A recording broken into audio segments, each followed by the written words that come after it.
Hey, I'm your host, DJ B, and tonight, the vault is open. This is not an episode. This is Texas history.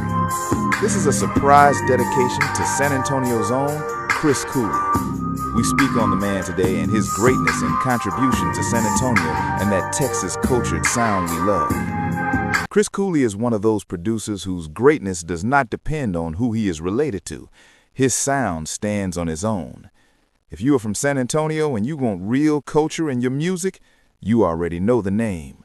East Side, West Side, North Side, South Side. When artists wanted more than a beat, when they wanted soul, they went to Chris. He carries that organ, that deep, church-rooted pipe organ tone that feels like Sunday morning and slab culture at the same time, that southern warmth that sits low, heavy, intentional. It is not programmed emotion. It is lived emotion. It carries that same southern royalty depth people felt in Pimp C's music, that gospel undercurrent, that Texas patience. When Chris creates, he does not rush, but he can cook up something in no time. He builds atmosphere first, then rhythm. Then he lets the soul sit inside the track. That is San Antonio music culture. Not imitation, not borrowed trends, not chasing sound. Authentic Texas. And what makes his greatness even stronger is his humility. He never walked around announcing his bloodline. He never introduced himself through legacy. He was raised right, raised with discipline, raised by a strong mother who instilled humility, faith, and structure. You can hear that upbringing in his music. There is order, there is spirit, there is foundation. I hope by me telling this story doesn't disappoint him, because this episode was not approved by him. This was a surprise. So this by no means represents his story or his truth, but I'm just telling my story in regards to what I may know of him. Let me explain. Chris Cooley is family to Robert Earl Davis Jr., known to the world as DJ Screw. That is not affiliation. That is blood. That is kinfolk. And in Texas culture, especially in Houston screw culture, kinfolk is not a word used lightly. It means family. It means lineage. It means connection that cannot be manufactured. The bridge between San Antonio and Houston is not just highways and city lines. It is culture moving through bloodlines. It is influence traveling through family. And Chris was part of that bridge. He traveled to Houston. He moved within that circle. He was connected through Al D and the Davis family structure, not as an outsider, not as someone trying to get close to history, but as family already inside it. And when Robert Earl Davis passed, that was not industry news for Chris. That was cousin. That was blood. That was someone he loved. That kind of loss is not public. That kind of loss is not promotional. That kind of loss is heavy. And I watched him carry it, quietly. There were no interviews exploiting grief, no public performances of pain, no attempts to gain sympathy because of who he was connected to. He never wanted people to feel sorry for him. He never wanted his closeness to DJ Screw to become a tool for attention. He carried that hurt privately. That is strength. It seems like the music became the only thing that helped him get through it. Music became therapy. Music became survival. Music became the language he used to process something most people cannot imagine. And through all of it, he kept creating. He kept producing. He kept representing San Antonio. Now we speak on something sacred. When Robert Earl Davis passed, you had to have an SUC tile to attend the wake. Not a ticket, not a pass, not a public invite. An SUC tile. That tile meant something. It represented connection. It represented belonging. It represented family and inner circle.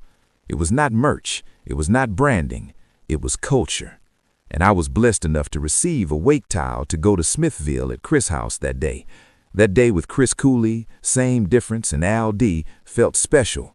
To be in that space at that moment in Chris' mama house on the east side at that time while the family was mourning was a deep honor to me. I witnessed a moment in Texas history. That is not something you forget. That is not something you fabricate. That is something you honor. Chris Cooley never stood in front of that legacy. He stood beside it. He never shouted his connection. He lived it. He protected it. He respected it. And at the same time, he built his own greatness. That is rare. Because some people inherit legacy and try to stand on it. Some people inherit legacy and try to monetize it. Chris inherited legacy and carried it quietly. And that is why this is not just a dedication. This is documentation. San Antonio, Houston, Texas music culture.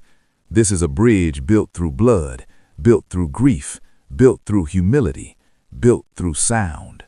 So tonight, we're gonna give you a little heat so you can hear the spirit for yourself of what I've been so blessed to be around for so many years.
Boom.